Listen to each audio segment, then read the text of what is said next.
So, ayan guys, share ko lang yung na-receive ko ng birthday ko. Ito nga, may paano si Amo, may paampaw, and then t-shirt mala kay auntie, and tapos yung bag na kay Rofi, na talaga namang nalula ako sa fries. So, yun nga guys, dito din sa t-shirt na to, sabi ko nung binibili niya to, tinanong niya ako, gusto mo ba to? Sabi ko, mahal yan, wag mong bilihin. Sabi ko, okay lang ako sa tag 50, masaya na ako dun, or tag 20 nga lang, maganda na eh. Sabi, hindi, gift ko yan sa'yo sa birthday mo, sige lang, kumuha ka ng isa. Sabi ko, nalula ako sa price.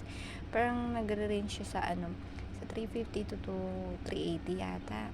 Sabi ko lang, dami ko nang mabibili yun kapag, pero syempre, pag gift ay gift, huwag kang maarte, ikaw na nga ang bibigyan. Sabi ko na lang sa isip ko. Tapos yun, na-share ko lang guys.